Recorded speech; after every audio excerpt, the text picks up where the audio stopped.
Hi, so today we're going to learn about dynamic processors and what is dynamic processors. When we talk about dynamic processors, we often refer to these two types of equipment. One is called a compressor and one is called a gate. Okay, a compressor looks something like this in the analog world, but in the digital world, they are quite similar.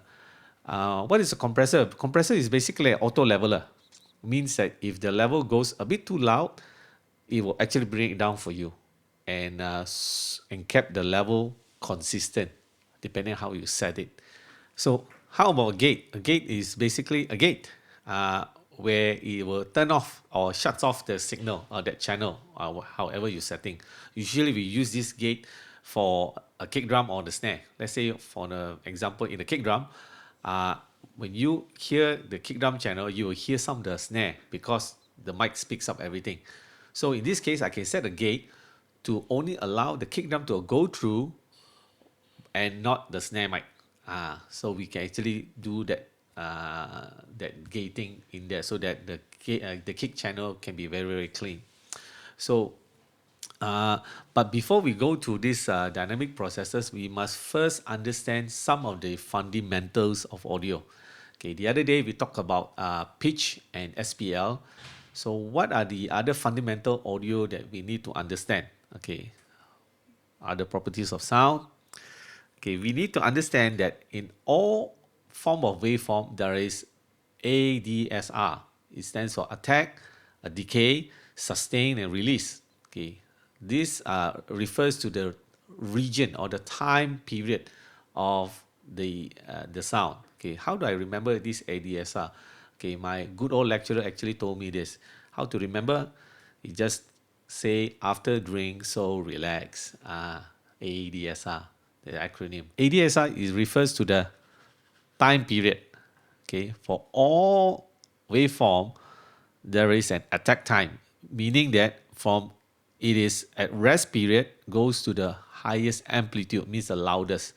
That time period, that's the called the attack time, and then it will decay to a certain level where it will sustain. And this refers to the decay time and the sustain time, where then it will goes back to normal or zero, where this is called the release time.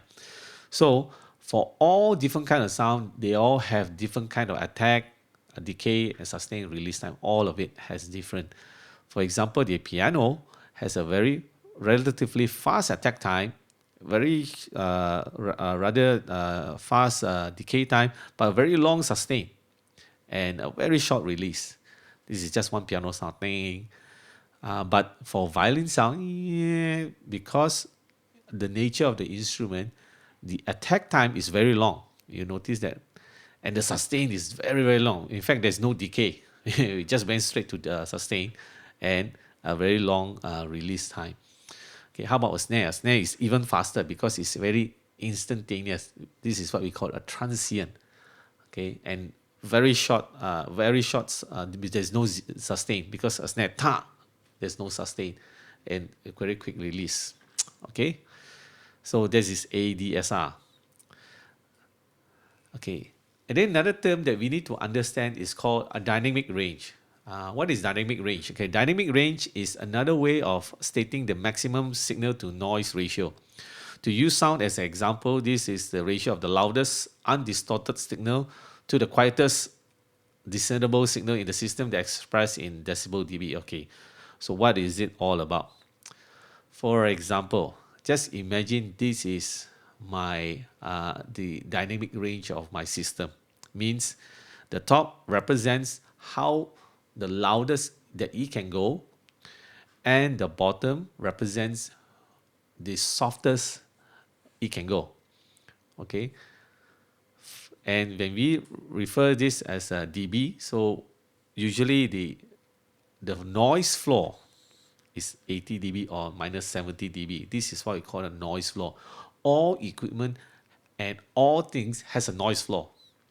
Means if there's no sound, there's some sort of noise.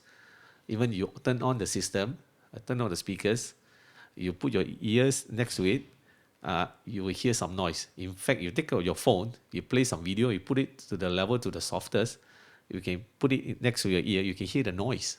Uh-huh. That's the noise floor. And the peak refers to at this moment the signal actually reached to the peak. And right now I just put a figure there is minus 4 dB. So if I were to calculate this, minus 80 dB minus 4 dB, I can say this uh, system has a dynamic range of 74 dB, or this signal has a range of 74 dB. Means it's from the softest right up to the loudest. Okay, so most of the time, this kind of high dynamic range are preferable because why? We want it to sound real, because in the real life, everything is high dynamic range. If you hear a real violin player play in front of you, they'll play very soft, right up to play very loud. So that's a very high dynamic range. And we want this high dynamic range to be present in our system. We want that. But most of the time, it might not work as what we wish, because first, not everybody has a high definition sound system. Maybe they're listening from their laptop speakers, they left from their handphone or whatever. So if we were to leave this high dynamic range in there, maybe they can only hear the loudest part, but the softest part they cannot hear because the speakers cannot produce. Okay, so that's why we will need to limit this kind of dynamic range. Also, there is another reason why we want to limit this dynamic range is the rise of pop music or techno music. Okay, they want everything to sound right in your face. Everything is loud and in your face. So they will use compressor to compress it down so that this kind of sound will be a lot louder or in your face, or the dynamic range is more squash.